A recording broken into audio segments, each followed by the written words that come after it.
Selamat pagi, perkenalkan nama saya Satria Aprina.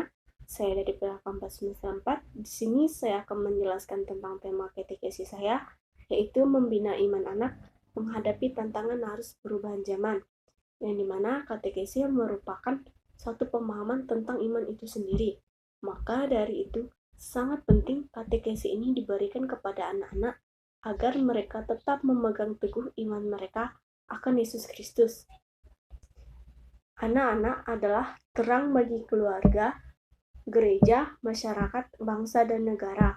Maka dari itu, anak-anak harus sungguh dididik dan diperhatikan dengan penuh cinta kasih sayang oleh orang tua, lingkungan masyarakat, dan juga gereja, agar mereka dapat tumbuh dan berkembang dengan layak baik secara fisik, kepribadian, intelektual, sikap, dan juga perkembangan imannya.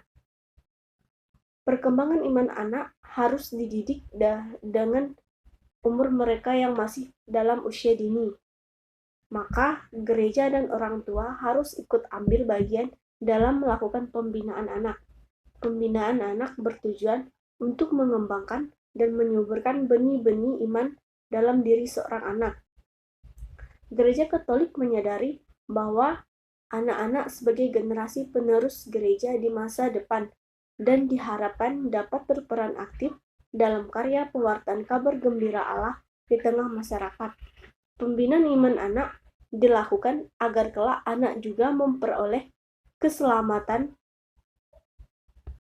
dan kebahagiaan hidup kekal yang dijanjikan oleh Yesus Kristus, supaya anak mampu bertumbuh dan berkembang secara dewasa dalam iman akan Yesus Kristus. Bandingkan Efesus bab 4 ayat 11-13. Dalam Konsili Vatikan II mengatakan bahwa pendidikan iman Kristiani bertujuan membantu setiap orang beriman Katolik supaya memiliki kedewasaan iman dan aktif terlibat dalam kehidupan gereja dan masyarakat, apalagi di masa sekarang, yaitu masa modern yang semakin tahun semakin merubah dunia dan teknologi yang sangat mempengaruhi anak-anak di zaman sekarang, seperti halnya dalam penggunaan handphone dan televisi yang sangat mudah sekali mempengaruhi dunia anak-anak.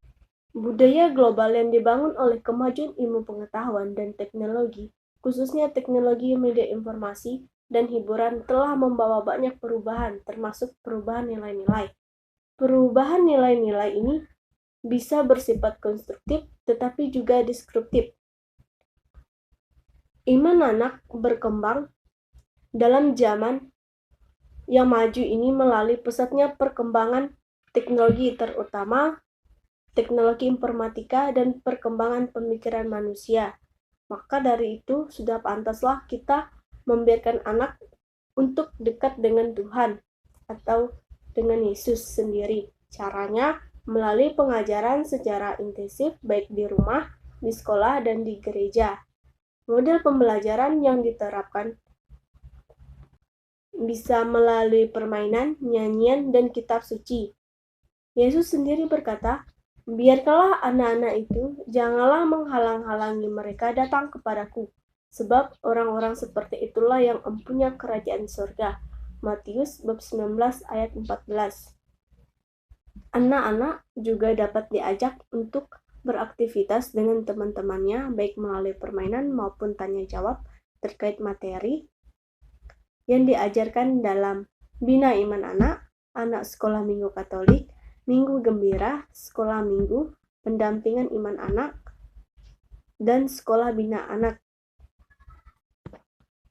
Dengan begitu, kegiatan ini dapat membantu untuk menanam dan mengembangkan iman Katolik dalam diri anak-anak sedini mungkin, mengenai bagaimana seharusnya para anak-anak dalam bertindak dan berperilaku yang sesuai dengan kesempurnaan dan kedewasaan iman dalam hidup mereka kepada Yesus Kristus. Maka anak-anak sekarang ini sangat perlu membutuhkan yang namanya bimbingan dan sosialisasi mengenai iman yang harus dimiliki, nilai-nilai Kristiani dan nilai kebenaran yang bersumber dari Alkitab dan firman Tuhan, agar anak-anak tidak terlalu bergantung dan diperhambat oleh alat-alat komunikasi yang ada. Maka gereja tentu perlu memikirkan bagaimana cara dalam membawa anak-anak untuk tetap akan iman mereka dan menuju pada jalan yang dikehendaki oleh Yesus. Maka gereja mendirikan berbagai aktivitas bagi anak-anak ya, seperti Bina Iman Anak, Anak Sekolah Minggu Katolik, Minggu Gembira, Sekolah Minggu dan Pendampingan Iman Anak, dan Sekolah Bina Anak.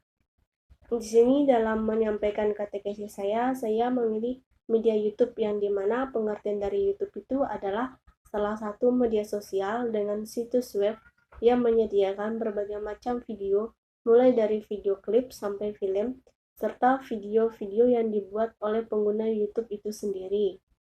Yang dimana kita dapat menikmati media sosial ini dengan cara melihat video atau gambar yang bergerak.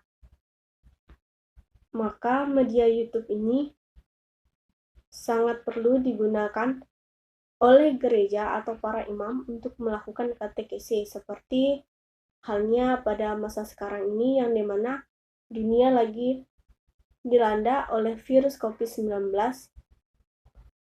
Jadi, para imam atau gereja harus menggunakan media untuk melakukan misa, yaitu live streaming, yang dimana sering dilakukan di media YouTube.